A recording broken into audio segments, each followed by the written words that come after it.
How's everybody doing? Good. How are you? Good.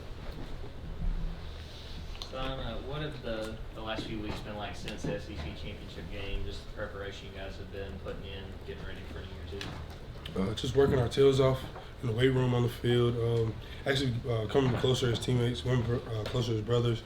We know we had to make our wins in this 27-day, 29-day period where we had to go be at our best. So just ready for the game.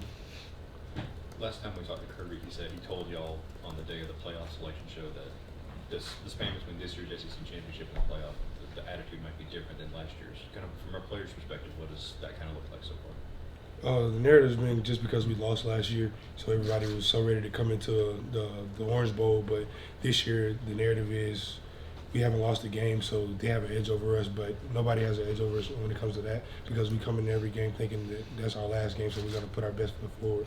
Just following up on that, how are y'all, I guess, trying to keep that edge, even though you don't have the, I guess, redemption arc kind of thing that last year's team might have had? Just a repetition. Every day, we treat every day like a game because we try to make practice harder than the games. So when by the time December 31st gets here, well, we've seen everything, we've done everything to get ready for that moment. Zion, a question about y'all's offensive line, who you know all those guys and go against them every day in practice. Michigan won the Joe Moore Award recently. How does that land on you guys, and when you think about the job that they do, and that kind of happened last year before the Michigan game as well? Do you feel like they deserved that award, or can you speak for them? I feel like they deserved it 2 years running. I think last year we got snowed of it as well, but we're not here to tell what the media is supposed to say. We're supposed to just go out and play on Saturday. So we really can't control that. We just go out there and control what we control. I feel like we have the best O-line in the country, hands down, every week, so every year. So I really can't speak on that. Is that from practice and then going into games and what you're dealing with? Oh yes, sir. Different places. Just seeing it from in practice, and when it gets in games, like we push each other in practice. So by the time third and fourth quarter gets here, when guys are on the opposite team, they got their hands on their hips, they're tired. We're like, yeah, let's keep going. It's a bloody Tuesday. That's what we work for. Zion, whenever you turned on the film here recently to look at Ohio State's offense for the first time, what was the first thing there was a defensive lineman you looked for? And I guess what is your impressions overall? What jumped out the most about Ohio State? Number one, how fast C.J. Stroud's getting the ball out of his hand. Where's he looking? Who is he looking to get the ball to? That's just been my biggest thing. Also, who's their inside guys? What do they do? What do they do most? Just little things that help you pick up on the game, make the game easier for you. Son, you guys have gotten several of these new signings already in. What have you seen from just that entire group in these first few days that they've been with the team? I don't know guys name by name yet, but I'm working on that myself. But we're gonna go recruit very hard, so we're gonna get great players in here. And just if they're coming in and buying in, I know I see a lot of these young guys meeting with coaches extra after practice and before practice. So this is a group who really wants to be great and who really wants to come in and make an impact. Kind of following up on that, how valuable do you think that is for those guys long term that they're kind of getting a head start? It's great for them just because it builds it builds good habits. And, you don't get in the habit of, oh, I know this already, or the things that might put you in a bind. So they're doing it early now, so it can be easier for them later on. Zion, has there been any difference from a year ago? Because one of the things that happened last year, as I recall, with Jordan telling us that after the SEC title game, Georgia felt out of shape and there was all these extra runs. Is it the same workout regimen, or have you guys approached things different than you did a year ago? I think we try to keep the same workout regimen. I know for JD's case last year, he felt like he was very out of shape. So they had him in the running club throughout the Orange Bowl and the national championship. And you go back and find the clip from before the national championship. He actually said, "I'm about to go do a run after this." So they just trying to get him down. I guess it was 340 at the time, to where he can go out and play efficient. So that's just been a big thing for a couple of us on the team. As a player, is it hard at all with the amount of time between the games as far as staying focused, or what does it take to maximize this amount of time you're working with? Well, I think it's big on coaches and players, just because you kind of get complacent with your time. But like that's why we say 24-hour wins. We win today, and then when the next day comes, win that day. So just preparing like no other. So when the time comes for the game, like you've seen everything, you've prepared well. CJ, getting back to, about CJ Stroud one more time. When you look at some of the aspects of his game, who does he kind of remind you of that you guys have played this year's on? He kind of reminds me of Hendon Hooker. He's a guy that leads his offense very well. Ball jumps out his hand. He knows how to command his offense. And I tip my hat to him. He's a very good player. So, and how much rollout stuff does he show? He seems like a guy who likes to stay in the pocket maybe more than him, maybe some other guys you've seen. Yeah, most of the time, some guys they roll out to get extra yards with their feet, but I think he rolls out to pad his stats a little bit and chuck it downfield. So, just rallying to the ball, getting guys around him.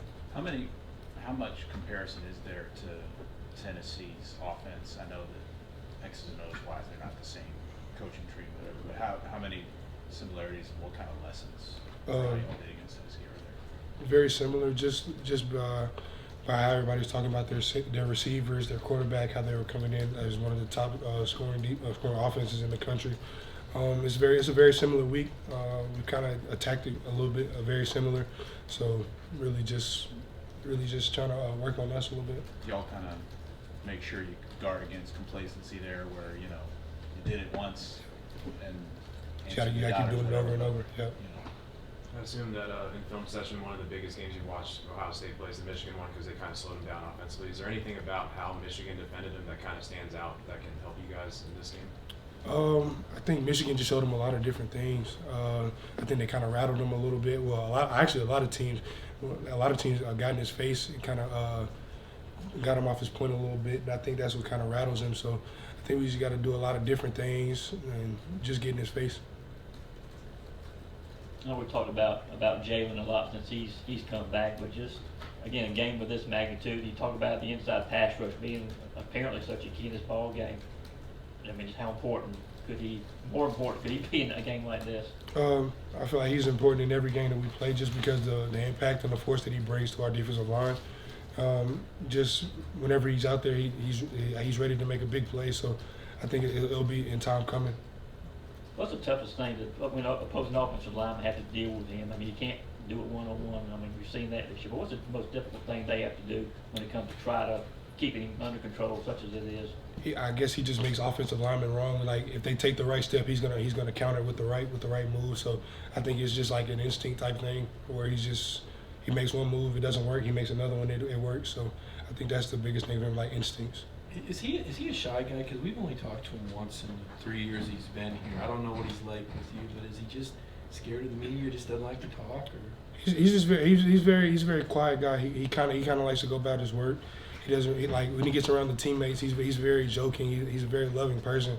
So, and I think you seen that when guys came to bat for him last week when people try to bash his name a little bit. Like everybody on the team loves him. So I don't really see any bad thing wrong with him. Since you brought that up, I mean, that was a big deal last week when those comments were made about what was y'all's initial reaction whenever y'all saw those tweets?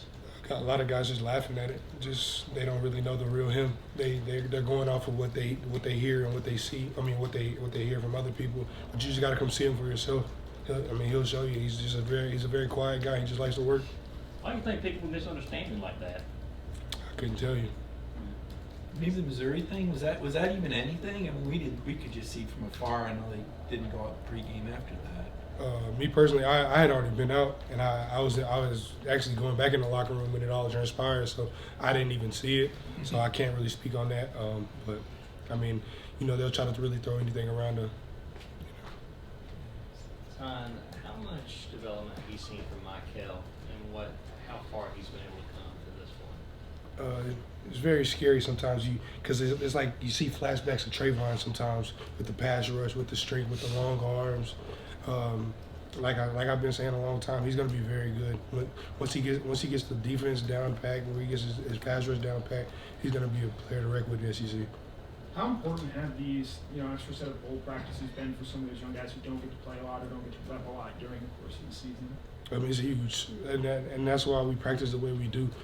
coach doesn't want guys standing around. So the guys that don't play in the game, they're going hard in practice against the starters who actually are going out and playing every snap. So I think here you can't lose it with that. Like you're working every day consistently.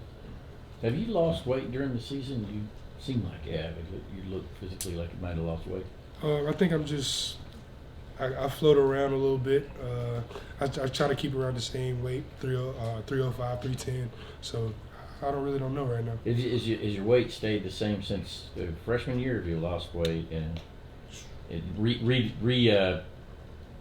proportioned it? 2020 is where I took the biggest hit. I think I got lowest of 285, and then I got back to like 315, 312. But yeah, I've been holding 310, 311 pretty steady.